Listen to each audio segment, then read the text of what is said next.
Olá, gente, eu sou a professora Mônica Costa, estou aqui para conversar com você sobre a Lei 12.550 de 2011, né?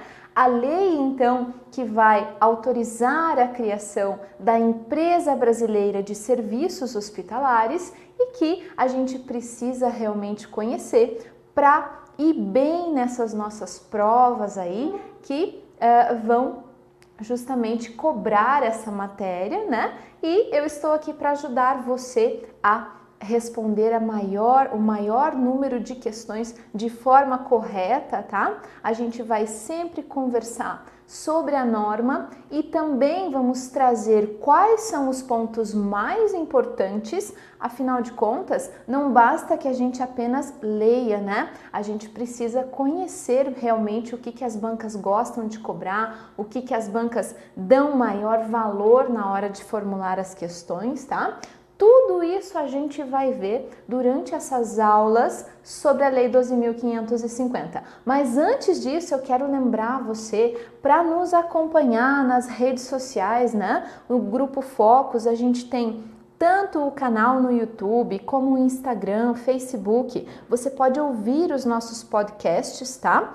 E você vai encontrar dicas a respeito tanto deste concurso como de outros que você realmente tenha interesse, tá, pessoal? Então não deixe de nos acompanhar nas redes sociais, tá? Vou aproveitar para chamar você para seguir o meu Instagram também, @professora Mônica Costa, e a gente está sempre atualizando, trazendo as dicas, trazendo aí todas as novidades sobre as provas. Eu sou analista judiciária no TRF da 4ª Região, sou professora de Direito Previdenciário, dou aulas de outras matérias também, porque a minha formação é essa, tá? E estou aqui no Grupo Focus já há um tempo ajudando vocês a enfrentar esses desafios que são essas provas, tá bem, gente?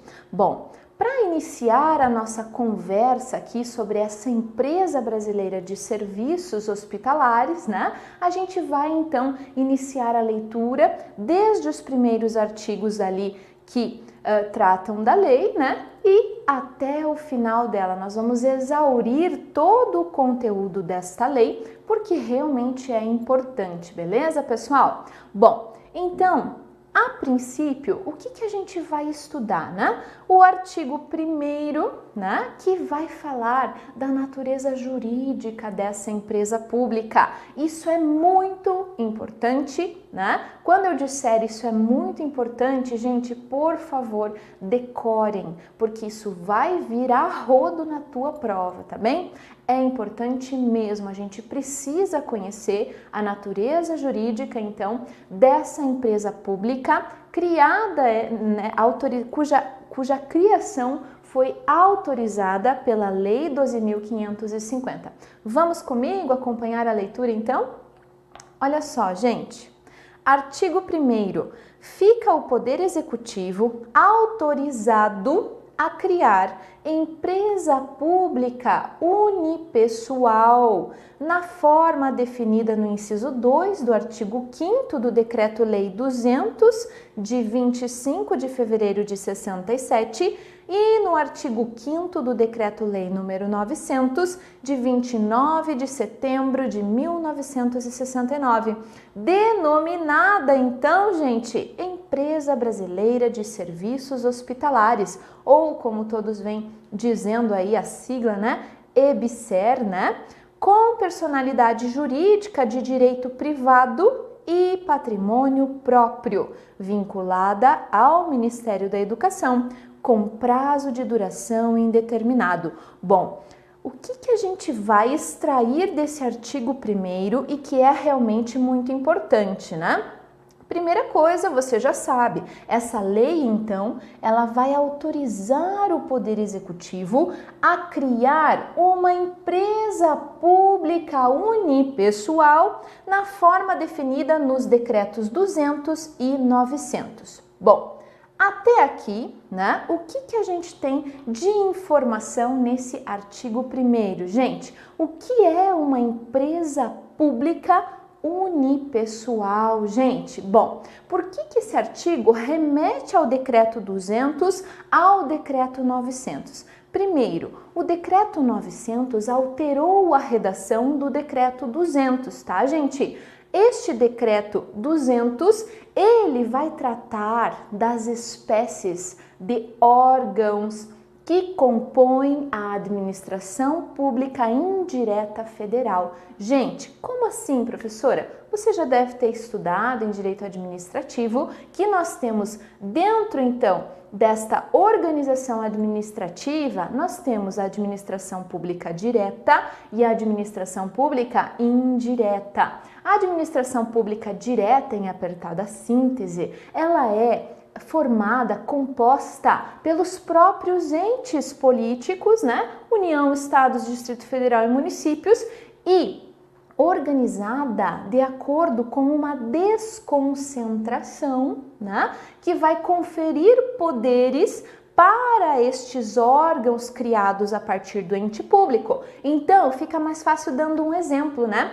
Órgãos da administração direta são os ministérios, né, junto à presidência da República, são as secretarias. Gente, secretário de Educação do Estado, né, Secretaria de Educação do município, todos estes órgãos são decorrentes da desconcentração e compõem a administração direta. Por quê, pessoal? Eles não têm personalidade jurídica própria e eles não têm autonomia. Eles são hierarquicamente subordinados ao ente a que pertencem.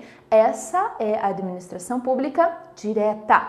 A administração pública indireta, né, que é o nosso interesse aqui saber, né, o que é a administração pública indireta, ela é composta de entes, né, dotados de personalidade jurídica, criados para prestar um serviço ou em razão de um interesse público. Então, quais são os exemplos aí? Quais são as entidades de administração indireta? São as autarquias, as fundações públicas, as empresas públicas, pessoal. A gente vai falar bastante sobre uma aqui, tá? E as sociedades de economia mista. Estas são as entidades da administração indireta no nosso país que vão realmente prestar serviços públicos, mas elas são dotadas de personalidade jurídica própria e são autônomas. Autônomas, claro, observadas as regras legais, né?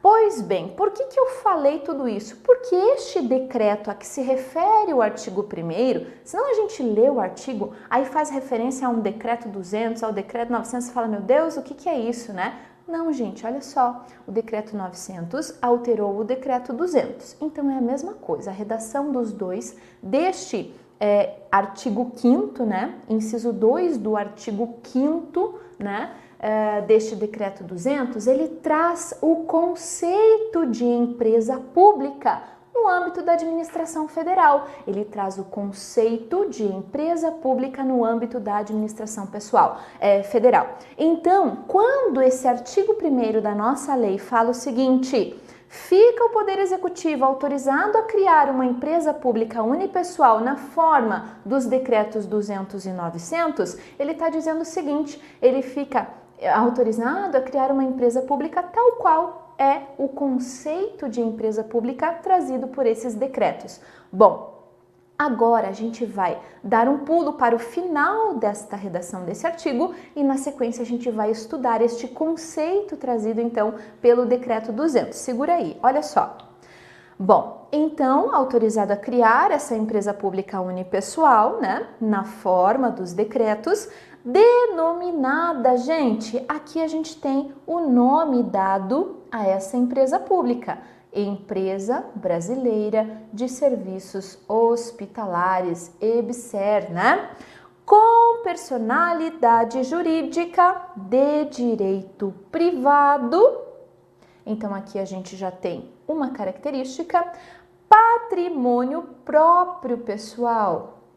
Outra característica vinculada, gente, ao Ministério da Educação e também com prazo de duração indeterminado. Nós temos, portanto, neste artigo 1º, várias características específicas sobre a natureza jurídica dessa empresa brasileira. Então, a gente vai colocar aqui no quadro para você, né? A natureza jurídica, tá? Natureza jurídica da nossa empresa brasileira de serviços hospitalares. E eu vou acrescentar aqui o nome para a gente realmente ficar cada vez mais familiarizado, né, com o nome, e assim a gente vai gravando, memorizando melhor, né? De serviços hospitalares, pessoal. Bom, então, como a gente viu, as características relacionadas à empresa brasileira de serviços hospitalares, e não taleres, né? Hospitalares, tá? A natureza jurídica é, então, né, de uma empresa pública unipessoal. Esta é a primeira característica que consta ali na lei, né? Que ela é uma empresa pública, né, unipessoal. Então, pessoal, olha só, eu já vou explicar para vocês o que significa isso, tá? Bom, mas o que você já sabe aqui e que é importante para a sua prova? Se o examinador colocar lá que a empresa brasileira de serviços hospitalares tem natureza jurídica de autarquia, você fala, opa, peraí, não é. A gente sabe que ela é uma empresa pública. Ou se o examinador colocar lá, a empresa brasileira de serviços hospitalares é uma sociedade de economia mista. Não, gente, não é. Ela é o quê? Uma empresa pública unipessoal, tá bem? Bom, qual é a outra característica que a gente acabou de verificar aqui no nosso artigo 1º? Que ela tem, gente, personalidade jurídica, né? O que significa, gente? Ela tem um comportamento jurídico, né? De direito privado, de direito, certo? Privado. Guardem bem isso é importante, pessoal. Por quê? É importante a gente dizer que a gente tem uma empresa pública de personalidade jurídica, ela se comporta juridicamente como uma empresa de direito privado. Significa que ela vai obedecer às regras do direito civil, às regras do direito processual, às regras de direito do consumidor, de direito empresarial relacionadas às empresas de direito privado. Ela tem esta personalidade jurídica. Isso aqui difere a empresa pública da autarquia, por exemplo. A autarquia, ela é um ente da administração indireta dotado de personalidade jurídica de direito público, pessoal. Ela se rege pelas normas de direito público. Olha que diferença importante para a gente gravar. Nós temos duas informações muito importantes para a sua prova aqui, tá bem? A gente vai lembrar disso várias vezes, né, durante as nossas conversas, tá? Natureza jurídica. E eu quero dizer para vocês que as minhas aulas, elas são baseadas na repetição, tá? Eu gosto de repetir, de falar mais de uma vez o conteúdo para que você memorize, gente. A partir do momento que a gente faz a leitura e a gente escreve, a gente tem no mínimo três leituras daquela questão. Isso é muito importante, é o mínimo que a gente precisa para gravar o conteúdo. Então a gente precisa realmente não apenas ler, mas compreender, reler, revisar e assim gravar o conteúdo, tá bem? Bom, qual é a outra característica que a gente já pode extrair também do artigo 1º? Patrimônio, pessoal. O patrimônio desta empresa pública é um patrimônio próprio, certo? Ele é um patrimônio próprio. Significa dizer que ela é uma empresa pública que não vai ter a intervenção de outros agentes compondo o patrimônio dela, né? Então ela tem um patrimônio próprio. Gente, outra informação importante, ela é vinculada, e aqui está a grande pegadinha das provas, né? Vinculada, aliás, porque é a empresa, né? Vinculada ao MEC, pessoal, ao Ministério da Educação, gente. Eu não vou escrever MEC, eu vou escrever Ministério da Educação, né? Porque é assim que está na nossa lei, tá?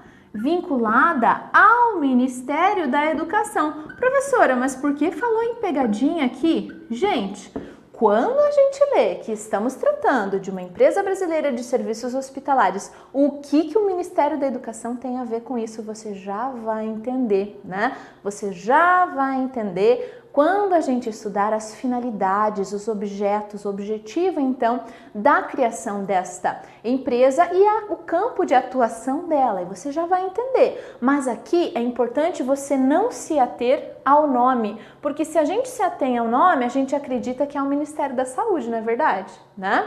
Não é, é o Ministério da Educação. Então, ela é vinculada ao Ministério da Educação. Outra informação super importante que a gente já extrai aqui do artigo 1º. E nós temos mais uma, gente, que é o prazo de duração, né? Indeterminado. Indeterminado. Nós não temos um prazo específico de duração. Opa! Indeterminado. Tá? Nós não temos um prazo de duração pré-fixado para que ela exista, né? Existem, então, pessoas jurídicas criadas a partir da descentralização no âmbito da administração pública indireta, que são criadas com prazo determinado, ou seja, você cria uma instituição para que ela exista e preste serviço público por um lapso temporal, por um determinado período. Mas aqui não, a gente tem uma empresa pública, portanto, criada com prazo de duração indeterminado. Viram só, gente, como é importante a gente esmiuçar o conteúdo de um artigo de lei. A gente acabou extraindo todas essas informações, 5 características relacionadas à natureza jurídica dessa empresa brasileira de serviços hospitalares, tá? Mais adiante eu vou explicar para você o que são essas empresas unipessoais. Vamos ver. O que são empresas públicas unipessoais, gente? Fazem parte da administração pública indireta decorrente da descentralização administrativa. Então eu expliquei para você que na administração pública indireta nós temos a descentralização e a criação de pessoas jurídicas novas. Na administração pública direta nós temos a desconcentração para realmente melhorar o serviço público prestado, mas sem a criação de entidades autônomas, tá? Bom, o que diz o inciso 2 do artigo 5º do Decreto-Lei 200? Lembra, gente, que lá no artigo 1º ele se refere ao Decreto 200 e depois ele se refere também ao Decreto 900, olha aqui, ao Decreto 900, tá? Mas lembrando que o Decreto 900, ele apenas alterou a redação do Decreto 200, né? Então, é a mesma redação. O inciso 2 do artigo 5º deste decreto dispõe que se considera, pessoal, empresa pública a entidade dotada de personalidade jurídica de direito privado, com patrimônio próprio e capital exclusivo da União. Pessoal, aqui a gente tem uma informação a mais, né? Nós temos que este patrimônio próprio também tem o capital exclusivo da União, gente. Capital exclusivo da União. Por quê? Porque é uma empresa pública e de acordo com o conceito de empresa pública que estamos estudando, olhem só, né? Ela além de ter o patrimônio próprio, de ser de personalidade de direito privado, tem um capital exclusivo da União, né? Por isso, sim, gente, ela é unipessoal, apenas a União, tá bem, gente? Criado por lei para a exploração de atividade econômica que o governo seja levado a exercer por força de contingência ou de conveniência administrativa, podendo revestir-se de qualquer das formas admitidas em direito. Gente, vejam só, aqui a gente tem a informação, né, de qual é a razão da criação, certo? Que é uma criação que é por lei, certo? Dessas empresas públicas para exploração de atividade econômica que o governo seja levado a exercer por força de contingência ou conveniência administrativa. Então aqui a gente tem mais uma característica bem interessante, que é a razão pela qual a empresa pública, ela existe, né? Ela é, gente, criada por lei, já temos aqui uma característica, né? Criada por lei, certo? Inclusive a gente tem a autorização para esta criação desta empresa pela Lei 12.550, criada por lei, certo? E também, gente, quando, né? Para a... Opa, vamos deixar mais longe aqui para ficar melhor. Para a exploração, pessoal, exploração de atividade econômica, certo? Que por contingência ou conveniência administrativa o governo seja levado a exercer. Então, para a exploração de atividade econômica de atribuição do governo, né? Por isso que ela é uma empresa pública, gente. Vejam só, né? Nós vimos todas essas características relacionadas ao público, ao bem comum, né, gente? Então, ela vai explorar a atividade econômica de atribuição do governo, conforme diz o nosso decreto, né? E ela vai fazer isso de que forma? Tendo um patrimônio próprio e um capital exclusivo da União, sendo vinculada ao Ministério da Educação, não tendo um prazo determinado de duração, né? E também com uma personalidade jurídica de direito privado. Gente, prestem atenção. Tudo isso aqui a gente tem, né, de características decorrentes da própria natureza jurídica dessa empresa. Então é muito importante que a gente realmente decore todas essas características, porque lá na nossa aula de questões a gente vai ver que isso cai na prova e cai bastante, tá bem? Bom, vamos adiante. O parágrafo 1º desse artigo 1º vai dizer o seguinte: a Empresa Brasileira de Serviços Hospitalares terá sede e foro em Brasília, Distrito Federal, e poderá manter escritórios, representações, dependências e filiais em outras unidades da Federação. Gente, o que significa dizer que ela tem sede e foro, né? A sede é onde fica realmente a cúpula administrativa da empresa, né? Então a sede é em Brasília, Distrito Federal. Foro é o lugar eleito para que sejam ajuizadas as ações contra essa empresa. Então a gente tem um foro, vai determinar a competência territorial para o ajuizamento de ações que estejam relacionadas a essa empresa. Então, quando a gente diz que tem sede e foro em Brasília, são coisas diferentes, tá bem, pessoal? Bom, vamos anotar aqui que nós temos mais uma característica. Esta empresa pública tem sede e foro. Aonde, gente? Em Brasília, certo? Em Brasília, Distrito Federal. Bom, também diz aqui neste parágrafo que ela poderá manter escritórios, representações, dependências e filiais em outras unidades da federação, obviamente, né?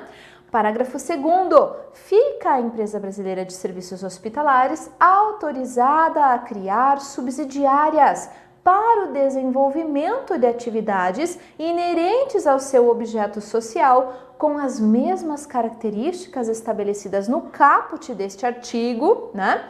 Aplicando-se a essas subsidiárias o disposto nos artigos 2º ao 8º, né? No caput, parágrafos 1º, 4º e 5º do artigo 9º, e ainda nos artigos 10 a 15 desta lei. Gente, não fiquem desesperados com toda essa informação. Na verdade, o que eles querem dizer aqui é que se aplica do artigo 2º ao artigo 15. Observem que esta distinção aqui constante relacionada ao artigo 9º vai tratar apenas daquilo que não foi vetado.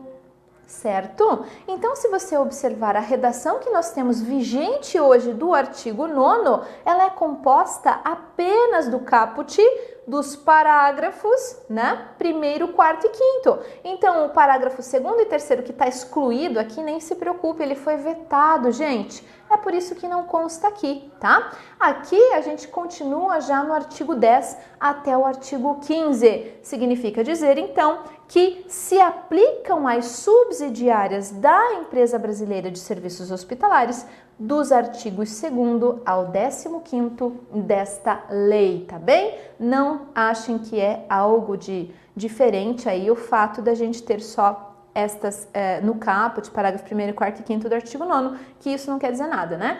Os outros parágrafos foram vetados, então a redação original se aplica integralmente, tá bem?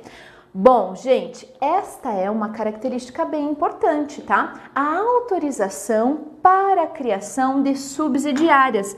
Isto, sempre que a gente tem uma empresa pública e ela quiser criar subsidiárias para exercerem atividades correlacionadas, né, à sua atribuição específica, aliás, sempre que uma empresa quiser criar ou uma sociedade de economia mista quiser criar subsidiárias, a autorização para a criação de subsidiárias obrigatoriamente precisa constar na lei de criação dessa empresa pública, dessa sociedade de economia mista. Se não constar, ela não pode criar subsidiárias, tá bem? E aqui a gente está vendo que consta. Então nós temos sim autorização e esta é outra característica peculiar relacionada à natureza jurídica da empresa.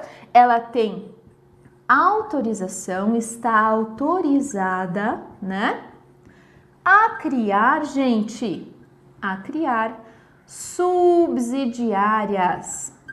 Subsidiárias, pessoal. Autorizada a criar subsidiárias para o desenvolvimento de atividades inerentes ao seu objeto social, né? Precisa ser observado, então, o seu objeto social. Atividades inerentes ao seu objeto social, tá bem? Respeitado, então, né, esta colocação de que se aplica até o artigo 15 dessa lei a essas subsidiárias, ou seja, toda a parte relacionada ao funcionamento, à natureza jurídica, à formação dessa empresa realmente vai se aplicar. A questão do capital social, tudo isso está nesses artigos até o 15º, né? Ele vai dispor, disciplinar isso tudo, e isso vai se aplicar às subsidiárias também, beleza? Bom, vamos falar de capital social, olha só. Artigo 2º. A empresa brasileira de serviços hospitalares terá o seu capital social integralmente sob a propriedade da União. Então, a gente tem realmente, esta determinação constante no decreto que traz o conceito de empresa pública está explicitamente descrito aqui no nosso artigo 2º, Então, no artigo 2º, tá? Consta aqui, o capital social será integralmente ou exclusivo da União, beleza? Vamos adiante. Parágrafo único. A integralização do capital social será realizada com recursos oriundos de dotações consignadas no orçamento da União, bem como pela incorporação de qualquer espécie de bens e direitos suscetíveis de avaliação em dinheiro. Então, aqui a gente tem duas formas de integralização do capital social, com recursos oriundos de dotações consignadas no orçamento da União, bem como pela incorporação de qualquer espécie de bens e direitos suscetíveis de avaliação em dinheiro, que sejam possíveis de ser transformados em pecúnia, Então, todos esses bens também vão participar da integralização do capital. Então, a gente tem outra característica aqui relacionada também à natureza jurídica dessa empresa pública, que a integralização do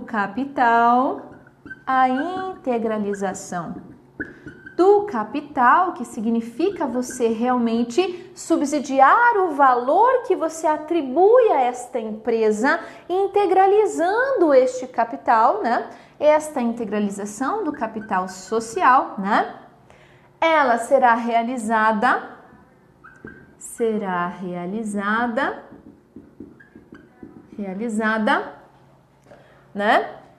com recursos. E aí a gente viu que são dois tipos de recursos que vão operacionalizar a integralização do capital social, certo? Nós vamos ter, então, dotações, tá? Dotações orçamentárias,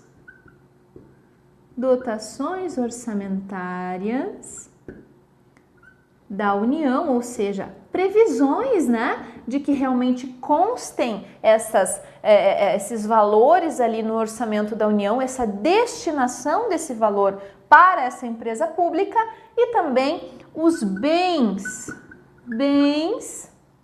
e direitos que possam ser transformados em pecúnia, bens e direitos suscetíveis de avaliação em dinheiro. Então, imóveis, bens móveis que tenham a possibilidade de avaliação em dinheiro, tudo isso vai compor a integralização do capital social dessa empresa pública. Gente, não é difícil, tá? É fácil aqui da gente gravar as duas formas de integralização do capital, por dotações orçamentárias da União e também decorrente de bens e direitos suscetíveis de serem transformados em pecúnia, em dinheiro, tá bem? Bom, vamos falar do artigo 3º agora, vamos dizer então qual é a finalidade desta empresa, gente, olha só. Artigo 3º. A empresa brasileira de serviços hospitalares terá por finalidade a prestação de serviços gratuitos de assistência médico-hospitalar, ambulatorial e de apoio diagnóstico e terapêutico à comunidade. Então, aqui a gente tem uma finalidade, Prestação de serviços gratuitos à assistência médico-hospitalar ambulatorial e de apoio diagnóstico e terapêutico à comunidade. E também a outra finalidade, gente, prestação às instituições públicas federais de ensino ou instituições congêneres de serviços de apoio ao ensino, à pesquisa, à extensão, ao ensino-aprendizagem e à formação de pessoas no campo da saúde pública. Gente, estamos falando aqui do quê? da razão pela qual esta empresa pública, ela é então, né, vinculada ao Ministério da Educação, gente, ao Ministério da Educação. Por quê, pessoal? Porque uma das suas finalidades é justamente buscar a prestação às instituições públicas federais de ensino ou instituições congêneres, tá? De apoio ao ensino, à pesquisa, à extensão, ao ensino-aprendizagem e formação de pessoas no campo da saúde pública. Aonde que a gente verifica isso? Dentro das instituições federais de ensino, instituições públicas federais, gente. Os HUs, né, gente? Os hospitais universitários, os hospitais universitários. Então, pessoal, esta empresa pública, ela é criada justamente para realmente prestar serviços gratuitos de assistência médico-hospitalar e também prestar apoio às instituições públicas federais e também instituições congêneres, né?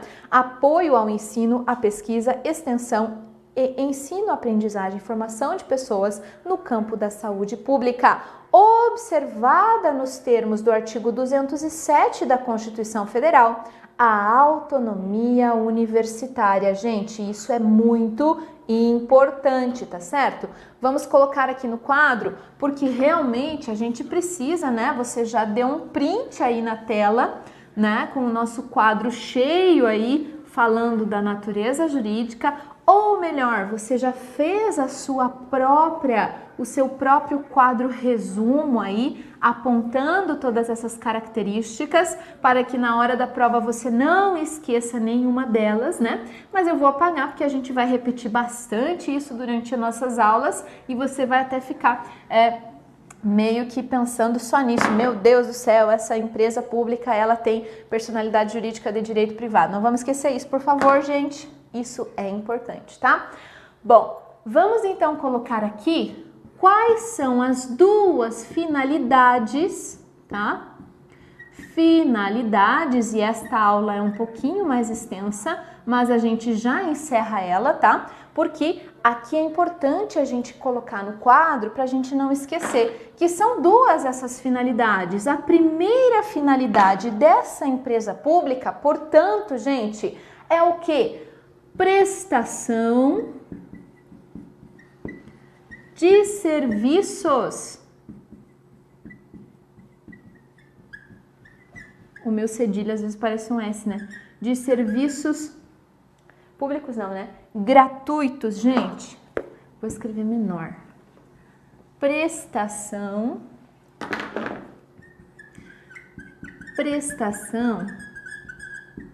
de serviços gratuitos. E eu vou colocar aqui de saúde, tá?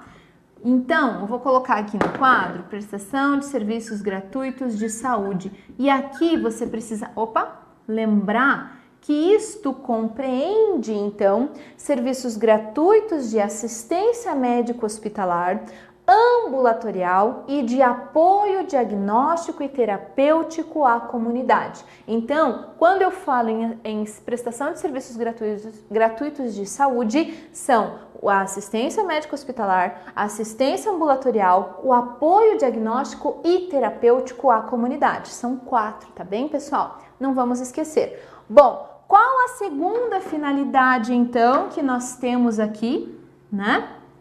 Desta empresa pública? É prestar, gente, a prestação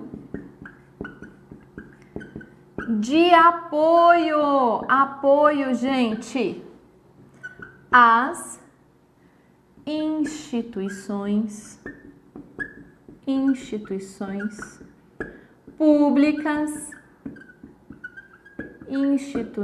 públicas federais, certo? E instituições congêneres que podem ser classificadas assim como instituições públicas federais, né? Então, prestação de apoio às instituições públicas federais, certo? Apoio ao ensino,